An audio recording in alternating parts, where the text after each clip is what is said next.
France Bleu Maine, 10h-11h, on cuisine ensemble. Sophie Thomas, Emmanuel Bordeaux. On cuisine ensemble ce matin avec James Guyonnet, chef à l'Amphitryon au Mans, mais aussi avec Hervé Courtat, la boulangerie du Père Pimpin, qui est arrivé avec sa jolie chemise, Emmanuel. Ah oui, elle est belle la chemise du Père Pimpin, c'est marqué dessus, Père Pimpin. Voilà. Et Héloïse qui est là également, Héloïse Tarkovsky. Bonjour Héloïse. Bonjour. Bonjour James. Bonjour. Tout le monde va bien? Tout le monde va bien. Bon, qu'est-ce que vous nous avez préparé aujourd'hui? C'est quoi? Ah bah attendez. Ah bah attendez. Alors on va voir ce que c'est. On va parler de la poire, on va parler de la tomate, on va parler aussi de la sèche ce matin. Sucré salé, on va se régaler. Vos recettes aussi au 02 43 29 10 10. Comme d'hab. 02 43 29 10 10. Bienvenue à tous.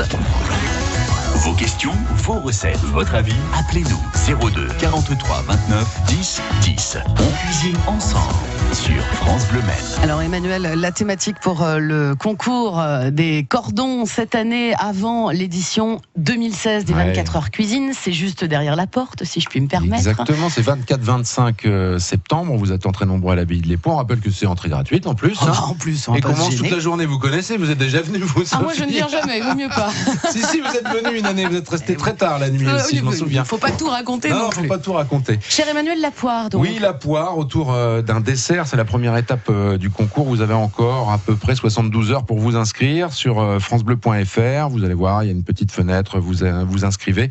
Et puis après, vous serez à l'abbaye de l'Épau peut-être pendant 2 jours jusqu'au dimanche 17h pour la grande finale pour gagner cette année un kitchenette. Justement, on demande au Père Pimpin et puis à Héloïse ce matin de nous parler un peu de la poire pour aider un peu les auditeurs de France Bleu Maine qui veulent. Et puis on en parlait aussi à James qui nous proposait une recette complètement hallucinante autour de la poire. On va peut-être commencer par ça d'ailleurs. Poire, artichaut, chocolat. Qu'est-ce que c'est que cette histoire? Poire, artichaut, chocolat. Le principe de faire une petite nougatine au chocolat. Prendre vraiment le cœur de l'artichaut et le pocher un petit peu dans un sirop. Et puis après d'ajouter aussi des poires, monter un peu en millefeuille et puis faire avec une nougatine en chocolat, essayer de reconstituer un peu un artichaut tout autour. Recette assez technique. Ouais, ça a l'air assez Celui costaud qui nous quand sort même. ça, c'est sûr que Je pense qu'il a gagné. je pense. Bon, qu'il a c'est gagné. l'idée. Après, faut s'entraîner. Ouais, parce qu'après, on passe au salé pendant 2 jours. Là, c'est juste pour la sélection. Père Pimpin, vous avez des apprentis, vous, James? Oui. Dans vos cuisines, ça c'est bien parce que vous transmettez les passions. Et justement, Et le savoir-faire. Et le savoir-faire. Et Héloïse, voilà, elle a envie d'être pâtissière. Voilà, c'est ça. Vous avez arrêté les études pour en continuer, mais celle de la pâtisserie. Oui. C'est une passion chez vous? Je fais souvent des gâteaux chez moi avant de rentrer en CAP et j'aime encore plus ça depuis que je suis au Père Pimpin. Alors, le Père Pimpin. C'est Hervé une Courtat. institution. Ça devient une institution. Ça devient. Merci. Oui, attendez. Alors Héloïse, elle a un peu le trac parce que c'est la dernière arrivée à la boulangerie. C'est la petite bleue. C'est la petite bleue, voilà. Et je lui ai demandé donc de vous parler, de vous préparer une recette avec des poires. Donc elle a choisi de vous parler aujourd'hui d'une amandine aux poires. Donc ça sera une recette très facile à faire parce que elle est capable de la faire et elle a 2 mois de maison, donc ça devrait être quand même. Pour le concours. Voilà. On rappelle, c'est pas la peine de trouver des recettes complètement alambiquées, des choses très compliquées. Si vous arrivez, je pense même tout simplement à une excellente tarte aux poires, parce que le président du jury, c'est quand même un meilleur ouvrier de France, mais ce qu'il aime, lui, c'est quand c'est très bien exécuté, même une amandine, quelque chose de très très simple. C'est là-dessus que vous êtes jugé. C'est pas la peine. C'est quoi les critères, justement? C'est peut-être l'occasion de le rappeler. Alors, le goût, c'est 10 points. Ok. L'originalité, c'est 5 points. Et la présentation, 5 points. Donc voilà. 10 pour le goût quand même. Ah bah oui, c'est tout pour le goût, C'est vous important, savez. c'est important. Et il faut bien travailler les textures, avoir par exemple une belle pâte. Voilà, c'est ça qui est très important. C'est là-dessus que ça va se jouer pour le classement. Vous n'hésitez pas à vous nous appeler si vous avez des idées de recettes à base de poire. Pourquoi pas 02 43 29 10 10. Venez nous rejoindre dans les cordons en ce vendredi matin. On a déjà tous très faim. 10h-11h, Sophie Thomas, Emmanuel Bordeaux on cuisine ensemble. sur France Bleu Maine. Et on se fait piéger à chaque fois parce qu'évidemment le Père Pimpin n'est pas venu les mains vides et que je viens d'attaquer une petite brioche feuilletée juste délicieuse si je puis me permettre. Merci. Monsieur Bravo, voilà. Vous êtes venu avec votre apprenti Héloïse Tarkovsky, vous lui avez demandé de travailler sur sur la poire. Sur la poire, voilà. Avec une recette de petite amandine. Voilà, une recette de débutant. Donc ça va être simple pour les ménagères C'est qui très vont bien, devoir faire ça. un petit peu d'amandine aux poires. Eh ben, on vous écoute, Héloïse, Héloïse. on se lance? Oui, alors l'amandine aux poires, je vais préparer une recette pour 6 personnes. Donc la base de l'amandine aux poires, c'est une crème amande. Il faut tout simplement 100 g de sucre, 100 g de poudre d'amande et 100 g de beurre, attention, pommade. Donc c'est quelques secondes au micro-ondes, il faut qu'il soit légèrement crémeux. Il faut juste un œuf et puis rajouter 10 g de rhum. Le tout bien fouetté. Oh, ça va. Ça va, 10 grammes de rhum dans la pâtisserie, c'est bon. 10 grammes, quoi. Et, Excusez-nous. Hein. C'est pas grave. Et on utilise ça du coup en fond de tarte. Et sur lesquels on va mettre du coup des poires au sirop découpées, légèrement disposées. On utilise les poires au sirop, pas des poires fraîches? Dans nos préparations, nous, on utilise, c'est plus facile. D'abord parce qu'on peut en avoir toute l'année, que les poires fraîches, c'est pas évident d'en trouver toute l'année. Et comme on fait des amandines toute l'année, donc pour être dans la continuité, on utilise des poires au sirop. Après, là, c'est la saison. Pour faire une poire au sirop, c'est pas très compliqué. C'est pas très compliqué. On fait sucre, des poires, on poche ça une quinzaine de minutes et puis c'est parfait. Ça marche aussi. Faut faire ça en ce moment, à la maison. Oui. On n'a pas vos volumes, les gars. Non plus. Nous, on en fait qu'une tous les 15 jours, voyez-vous. Et encore. Ils en passent 500 par jour, c'est sûr. Bah oui, c'est pas pareil. Ok. Et donc il y a une deuxième façon de faire l'amandine aux poires, c'est de faire avec du coup la crème aux amandes préparée juste avant, une crème frangipane. Donc c'est assez simple quand même. Alors il y a quand même. Parce que... Ah, mais là, si je vous écoute sur la recette, là, il n'y a pas de cuisson, alors du coup. Ah si, c'est voilà. passé au four, c'est une quinzaine de minutes. Ouais, une vingtaine de minutes. Thermostat? Six. C'est pas des. Oui, enfin, nous, c'est pas des thermostats. Oui, mais nous on fait le calcul après, voyez. 180 degrés. Voilà. C'est toujours 180 degrés, toujours de toute façon. 180 degrés, Très souvent. Hein. Oui. Très souvent. Non, mais c'est vrai. Bon, 20 minutes, 180 degrés, parfait, c'est noté pour vous. C'est pas mal ça. Donc la deuxième façon, vous disiez, Héloïse? C'est de faire du coup une crème frangipane. Donc ça va plutôt avoir le goût d'une galette frangipane. Il faut juste rajouter de la crème pâtissière à la crème amandine. D'accord, qu'on a vu donc, tout à l'heure. Très bien. On rajoute une bonne crème pâtissière. C'est important aussi de protéger la pâte, évidemment, pour pas que l'eau des poires aille toucher la pâte du fond. Ça, c'est très important. Protection de la pâte toujours. Elle est bien, hein? Ah bah elle est très bien, oui. Elle est bien, Mais vous l'avez dit, Hervé, qu'elle était bien. Elle est à fond, hein. Elle est à fond. Qu'est-ce que ça fait justement de voir qu'il y a des apprentis comme ça qui sont hyper motivés et qui ont déjà la passion accrochée là? Nous, ça nous fait plaisir. Et bon, Amandine est là aujourd'hui, mais on en a quelques-uns. On a 8 apprentis. Héloïse, c'est pas Amandine. Amandine, c'est la Oui, recette. Amandine, c'est la recette. Amandine est là aussi. Oui, elle est là aussi, c'est vrai, c'est pas faux. Héloïse. Donc, on a 8 apprentis et on est très très contents parce qu'on a que des jeunes motivés et tous sympas. Voilà. Donc ça, c'est bien. On revient sur la poire, si je puis me permettre, Emmanuel. Est-ce que la poire est un fruit qui s'utilise, je dirais, logiquement en pâtisserie, ou est-ce que c'est quelque chose, une chose à laquelle on pense pas forcément obligatoirement? Oh oui, on utilise nous des poires pour d'autres choses que des amandines, hein. Mais c'est peut-être pas le fruit de prédilection, on va dire. C'est vrai, on l'oublie souvent. On l'oublie un peu, c'est pour ça que je posais la question. La pomme est tellement présente que la pomme est beaucoup plus présente que la poire. Alors que quand même la poire, c'est un goût extraordinaire, n'est-ce pas, James? C'est très bon la poire. Voilà, on peut l'utiliser en compoté, en plein de choses, en tarte, c'est juste génial. Moi, je la préfère cuite que crue. Après, c'est une question de goût. Je suis d'accord avec vous, c'est-à-dire que moi, la poire, je ne la mange pas crue, je ne la mange que préparée, cuite en recette, etc. Voilà, et ça marche bien, la recette salée aussi, hein, la poire. Hein. Ça peut être utilisé. Hein. Oui, avec du foie gras, ça marche plutôt pas mal. Voilà, puis avec des fromages aussi. Et voilà, bleu d'Auvergne, des noix. Roquefort. Ça marche avec le Saint-Marcelin aussi, vous savez, cette espèce de mélange avec les petites noix que je fais là. Très bien, ça. Ouais, dans la tranche de saumon. Ouais, je sais pas, on n'a pas goûté. Ouais, voilà, vous me dites ça. Tiens, c'est marrant, James, il dit ça. Moi, pareil. Vous savez, bah oui, je savais, mais j'ai jamais goûté, moi. Je m'y mettrai la prochaine fois que vous serez là, c'est promis, je vous l'amènerai. On va parler aussi un peu de tomates dans quelques instants, où on a un peu de temps là encore. Ah non, on a 15 secondes. Intitulé de la recette que vous allez nous proposer dans quelques instants. Des déclinaisons de tomates présentées comme une glace qu'on peut trouver au bord de la mer en cône. Enfin, je vais vous expliquer un petit peu tout ça. Oh là là, suspense. Ouais, suspense. C'est dans un instant James Guyonnet avec sa recette de déclinaison de Tomate. On cuisine ensemble et vous êtes les bienvenus. Inutile de vous le rappeler. Comme 02 43 29 10 10. 10h, 11h, Sophie Thomas, Emmanuel Bordeaux on cuisine ensemble. sur France Bleu Mer. On cuisine la poire, mais pas que, parce que James Guyonnet, chef à l'Amphitryon au Mans, nous a préparé une petite recette. Oh, pourquoi petite ? Une recette une déclinaison de tomates. Alors dites-nous tout, James. Oui, elle est petite par la taille. Je pense que tout le monde connaît la tomate, ça y a pas de souci. Voilà comment la décliner. Moi, j'étais parti dans l'esprit et pour l'avoir déjà réalisé. Tout le monde connaît le pain tortilla pour faire les faritas, les burritos, chose qu'on peut trouver À base de farine de maïs ? Oui, là, c'est ça, Ouais. qu'on peut trouver dans le commerce. On va se servir de ces galettes-là pour former un cône. Ah En oui. fait, qui va nous servir comme la base d'une glace. Comme le cône de glace. quoi. Voilà, Ouais. comme Sauf le qu'il est cornet. salé, là, du coup. C'est ça, Mhm. comme le cornet. On va mettre un petit jaune d'œuf dessus, on va le couper, jusqu'à à peu près la moitié, mais pas totalement. On va former un cône.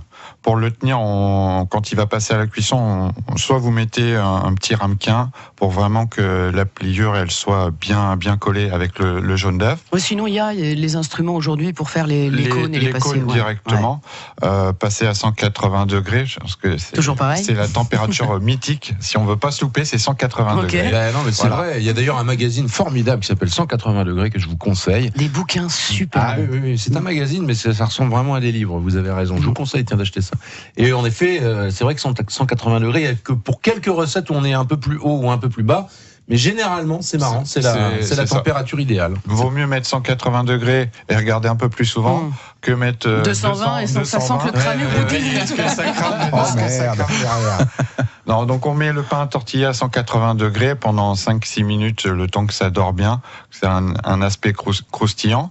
En parallèle, on va préparer une concassée de tomates à la cardamone.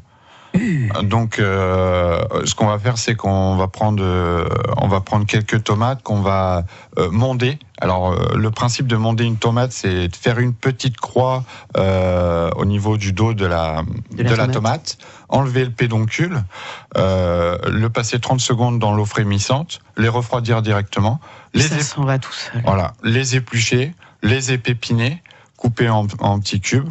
Dans une petite casserole, on va préparer une petite suée d'échalotes avec un petit peu d'ail, de thym, de laurier. On va rajouter les tomates, on va laisser compoter. Une fois que c'est prêt à la concasser, on laisse ça bien de côté, voilà, au frais. On va rajouter dedans, une fois frais, une petite brunoise de céleri, mais une toute petite, un tout petit peu, parce que le céleri, c'est quand même quelque chose de Céleri puissant. branche, C'est là. costaud. hein. Céleri branche. Les branches. Céleri branche. Et on va ajouter quelques graines de cardamone concassées. D'accord. Pour vraiment rappeler le côté un peu fraîcheur. Donc ça va donner du peps un petit peu. Le céleri. On rectifie bien l'assaisonnement, sel, poivre. C'est ce qui va vous faire la garniture de votre cornet. D'accord. Et en fait, juste au-dessus, vous prenez... Alors, il existe plein de tomates. Aujourd'hui, on a des variétés... Des blanches, des noires, des vertes. C'est Orange. la Orange. folie. C'est la folie. Alors, prenez les mûres. Voilà. Bien mûres, mûr. qui ont du goût. Petite tomate ananas, qui se trouve jaune. De la tomate Saint-Vincent aussi. Alors ça, c'est un peu plus difficile à trouver. Mais de la cœur de bœuf. Vous avez de la noire de Crimée. On les mélange, on peut les Zébra. mélanger. hein, Voilà, on peut mélanger tout ça. On fait une petite vinaigrette. On les taille en carpaccio. Alors, c'est-à-dire très fin. Vraiment que ça fasse de la dentelle pour qu'on vienne poser comme une boule de glace après D'accord. dessus. On va remplir notre cornet de concassé. Et puis on va poser juste après le petit pompon de ces tomates, de ce carpaccio de tomates. Voilà, après on peut accompagner aussi avec un petit gazpacho pour finir. D'accord. C'est la classe, hein. C'est une bonne idée. Hein. Ah oui, Pas ça mal, me paraît pas mal. Il y a ça. un peu de boulot, mais c'est voilà, ça doit être Et ça, assez vous faites bluffant, ça ouais. au restaurant? Non, je le fais pas au restaurant. Il vient avec des recettes, mais encore plus extraordinaires que celles qu'il sert au restaurant. Non, je pense. On est Bah, gâtés. après, je sais pas. Peut-être ça sera au client de juger, mais voilà. En tout cas, la recette, je vous la laisserai parce que la dernière fois, je l'ai pas laissée. Je me suis battu avec Sophie pour pas la laisser. D'accord. Je suis comme ça, moi. Ouais. Vous avez une histoire, de toute façon, tous les deux. Hein. Oui, bah, Vous croisez des fois dans la rue, il paraît. Oui, oh c'est dangereux pour lui, pas pour moi. Ça tient à une barrière entre elle et moi. Alors, de quoi On n'en parle-t-il? saura pas plus, Ouais, vous n'avez mais pas c'est bien, à tout ça. savoir. Il y a cette déclinaison de tomates que vous venez de nous glisser dans l'oreille, James Guyonnet, chef à l'amphitryon au Mans où il y a une barrière devant, il faut faire attention. Merci beaucoup de nous l'avoir donné. Et il y a également cette fameuse poire qui peut peut-être... J'aurais une recette à vous donner, moi, comme d'habitude. Dans un instant. Oui, oui, oui. À tout de suite. 02 43 29 10 10. On cuisine ensemble sur France Bleu Maine. Le bourdon. Ah, c'était pas mal. S'il vous plaît. Vous avez vu un peu? Merci.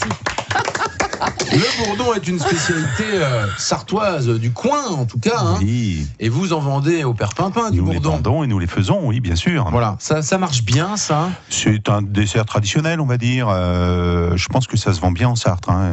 C'est Ouais, pas- c'est vraiment local. C'est le dessert emblématique de la Sarthe. Moi, je l'ai découvert en arrivant ici, en Sarthe. Oui, oui, oui, Mon mari moi m'a aussi. dit, mais tu connais pas le bourdon? Eh ben non. Eh ben non, eh ben non. Et je crois qu'en Maine-et-Loire, c'est un autre nom. On en fait quand même souvent comme ça des pommes, voilà, où on remet de la pâte par-dessus. Voilà, oui, c'est traditionnellement des desserts de reste. Hein, les gens qui restent un petit peu de pâte et voilà, on met une pomme, on fait cuire et puis ça fait un dessert. Voilà. Alors c'est une pâte brisée. Oui, souvent. Voilà. Bah, posez pas brisée. la question, vous dites que vous arrivez avec une recette, vous n'avez quand même pas demandé à Hervé de vous la faire. Mais non, parce que je suis en train d'essayer de voir ce que peuvent faire les gens, parce que moi je proposerais un bourdon aux poires. Et oui, Eh pourquoi ben oui, pas. parce que ça peut se faire, Ça peut se évidemment, faire. le bourdon aux Bien poires. sûr. Donc on va peut-être adapter la recette. Est-ce qu'on pourrait attaquer aussi avec de la pâte feuilletée sur un bourdon? À mon avis, ça peut être sympa, un bourdon avec une pâte feuilletée, une poire à l'intérieur, et puis on peut mettre, je sais pas, un petit peu de confiture. Voilà, c'est souvent comme ça que ça se fait. Hein. Ouais. Alors quelle confiture vous en mettez vous dans vos bourdons de la Ah, confiture? nous, on n'en met Groseille pas. Non, on met Non. pas. Eh ben c'est on les fait groseille. nature. Ouais, ouais. exactement. Vous avez vu un Sophie. Exactement. Confiture de groseille. Donc alors après, on fait donc une pâte brisée. Qu'est-ce que vous mettez vous dans votre pâte brisée? Parce que ça, il y a 10 000 recettes de pâte brisée. Ah ouais. Hein. Alors, essentiellement de la farine, de l'eau et du beurre. Voilà, Et un c'est peu de ça. sel. Voilà, on met pas du sucre, on met du sucre. Moi, je suis contre le sucre Ouais. dans les pâtes. Je trouve que ça durcit souvent un peu la pâte. Qu'est-ce qu'elle en pense, Héloïse, après 2 mois d'apprentissage? Moi, je préférerais rajouter du sucre après, par-dessus la tarte, pour, le bourdon, pour caraméliser juste le dessus légèrement, Voilà. plutôt que d'en mettre dans la pâte. Elle est Très bien. formidable. Donc on va faire ça, on va se faire une base pour 4 personnes d'une pâte brisée avec de la farine, du beurre et de l'eau. Faut les laisser quand même reposer au moins 1 heure au réfrigérateur. Hein. Oui, Ça oui. c'est obligatoire Oui. aussi. Et puis après, on va couper des carrés. Alors un peu plus grands que d'habitude parce que c'est une poire, donc c'est plus haut pour rabattre après. Ça c'est ça la petite technique. Hein. Il faut bien souder l'ensemble. Et puis on va prendre votre technique, on va saupoudrer de sucre. On va prendre quoi? Sucre semoule, ça pour avoir l'aspect caramélisé, ou on est sur le Du sucre glace? cassonade. Ouais, cassonade pour bien Cassonade. la Ouais. couleur. Voilà, très très bien. On n'oublie pas la petite cuillère de confiture de groseille à l'intérieur avant de fermer. Et puis ça, on va cuire à peu près à 180 degrés. Toujours. Ou un peu plus chaud peut-être, non? Peut-être un peu plus chaud Alors, pour le 180 bourdon. ou plus chaud pour le bourdon? Pas trop chaud parce que Non, il faut que 180, la poire ait bien le temps de cuire à l'intérieur. Hein. Faut pas Voilà. que ça reste ferme. Je dirais 20-25 minutes. Oui, à peu près. C'est C'est à ça. peu près pas mal. On surveille, bien sûr. Tout ça va caraméliser et puis après, vous mangez ça. C'est James, pas mal. le bourdon, ça vous inspire? Ouais, mais vous parlez pâte feuilletée, je pense que la pâte à croissant, ça doit être aussi pas mal. Ça D'accord. peut, Ouais, ça peut être bien aussi. Par ouais. contre, voilà, c'est à savoir si avec une pâte à croissant, peut-être plus une poire pochée directement qu'une poire crue. Ah, qu'une poire crue. Oui. Ah Je ouais. sais pas, peut-être par rapport au temps de cuisson. Après, c'est. Ça il faut cuit faire des combien de essais. temps un croissant, tiens d'ailleurs? Ouais, un croissant, c'est une vingtaine de minutes. Vingtaine de minutes aussi. Ouais, entre 15 et 20 minutes. D'accord. Donc là, on aura une base allongée. Ou alors non, on peut rabattre le. Ouais, je pense, ouais. Ça peut être marrant. Vous voyez, on vous donne Il y a toutes des les idées idées qui arrivent possibles comme et ça, imaginables. vous n'avez plus pour qu'à vous s'inscrire au inscrire, hein. concours. Non, Il y en a- mais voilà. Héloïse? FranceBleu.fr. Héloïse? Héloïse a réfléchi, mais c'est pratiquement tout réfléchi. Ah bah, c'est surtout mon patron qui va me pousser, je pense. Oui, on va- Voilà. Oui, mais Surtout, c'est on en va s'inscrire. descente, vous allez y aller sans problème. Dites donc Hervé, oui, en plus vous avez eu des apprentis qui se sont bien portés là ces dernières années de mémoire. Oui, on en a. Et ce qui est sympa, c'est qu'ils ont tous retrouvé du travail. D'accord. Tous ceux qui ont participé à des concours et qui sont allés plus ou moins loin dans les concours. Il y avait le meilleur apprenti de France pour j'en vous. ai hein. un qui est en Jusqu'en finale, il est allé. jusqu'en finale, ouais. Eh ouais. Allez, vous restez avec nous, on passe au risotto de castron ou de soupiron, recette proposée par James Guyonnet. sèche. Dans un instant, oui, la sèche. Vous avez fait le bourdon? Je vous fais la sèche pendant Allez-y. quelques instants. On attend. 10h-11h, Sophie Thomas, Emmanuel Bordeaux on cuisine ensemble. sur France Bleu Maine. Avec James Guyonnet, chef à l'Amphitryon au Mans, pour rapidement une recette de risotto de casseron ou soupirons ou sèche, James. Ou morgate. En Bretagne, on Oh, dis appelle ça donc. la morgate, la sèche. C'est bon, c'est pas cher en plus. Oui. C'est pas mal. C'est assez simple à cuisiner. Il faut juste faire attention, bien enlever la tête et bien garder le corps. Mais généralement, vous pouvez la trouver directement préparée. Et en risotto, ça marche. En risotto, ça marche. Donc, comment faire un risotto de casseron ? On prend une base d'un risotto, on fait un risotto normal qu'on accommode bien sûr avec du parmesan après. Pour les casserons. Un petit peu de casseron pour 4 personnes, faut compter 120 grammes de casseron par personne qu'on va juste faire saisir. Voilà, léger, c'est une cuisson très rapide. Mais il y a deux trucs. C'est soit vous cuisez hyper rapidement ou très longtemps. Entre les deux, c'est un bout de caoutchouc. C'est ça. assez C'est comme marrant. en amour, ouais. hein. Faut y aller ou pas du tout. Moi, je pensais au bout de caoutchouc. Ah non, C'est à ça, mais ça. Excusez-moi, Il y a quand même des jeunes femmes qui sont pas majeures. Hein, on va se calmer. j'ai pas dit de gros mots, Mais il y a non, pas moi de non carré plus. blanc, tout va bien. C'est bon, ouais, ça va. Donc, dedans, vous ajouterez 80 grammes d'olives noires hachées, 160 grammes de tomates, pareil, pelées, comme j'ai pu l'expliquer tout à l'heure, D'accord. de la coriandre, de la ciboulette, du chorizo, du sel et Aïe, du poivre. aïe, aïe, Oh, aïe, c'est aïe, bien à la aïe. base, là. Et on met ça Terre-mer. au-dessus du On met- risotto. On met ça Sèche chorizo. au-dessus du risotto. Eh. Vous nous laissez de la place. Ouais. Ouais. C'est très bien ça. Et ça, on a ça à la carte du resto ? Ça, on n'a pas ça à la carte Oh. du resto. Il va falloir le mettre parce que Ouais. moi, j'irai rien que pour ça, dites donc. Ça a l'air bien, ça. C'est pas mal ça. Belle recette. Très bien. James Guyonnet, que vous retrouvez en tout cas son travail à l'Amphitryon au Mans. C'est ouvert quand, ça, à l'Amphitryon ? Appelez-nous. Du lundi au samedi, hormis le samedi midi et le dimanche, midi et soir. Midi et soir. Le Père Pimpin, c'est ouvert très tôt le matin. Oh là là, oui. Oui, nous ouvrons à 5h le matin. Impeccable. Voilà, et non-stop jusqu'à 19h30. Et le samedi de 5h30 à 15h. C'est quoi ce que j'ai goûté tout à l'heure déjà, Héloïse? Une brioche feuilletée. Ouais, bah, je vous conseille ça. Merci Très bon. Héloïse, vous Merci reviendrez dans beaucoup d'être l'émission. venue. Ça vous a plu ? Peut-être. Voilà, quand Vous vous revenez quand vous Il voulez. faut vous entraîner aussi à la communication. C'est très important quand vous deviendrez aussi connu que Pierre Hermé. Elle Je se vous débrouille souhaite ça très en tout bien. cas. Ah bah oui, mais justement, il Elle faut se faire du débrouille training. très Faut faire du bien. training, les amis. Merci à tous d'être venus nous voir aujourd'hui dans On cuisine ensemble. France Bleu Maine, on cuisine ensemble. Demain, La Par Renaissance au Lude Hôtel-Restaurant. Oh, le chef Dany Lenoir va nous faire un tartare d'escargot, escargot du Maine délicieux. Et puis un cannelloni sucré avec une belle crème dedans et des éclats de petit peu de caramel. caramel aussi, dessus. hein, c'est ça. Et puis il y a de la pistache aussi. Aïe, aïe, aïe, aïe, Ah aïe. oui, on va se régaler à On demain cuisine 10h. ensemble demain dès 10h. France Bleu, France Bleu, Maine.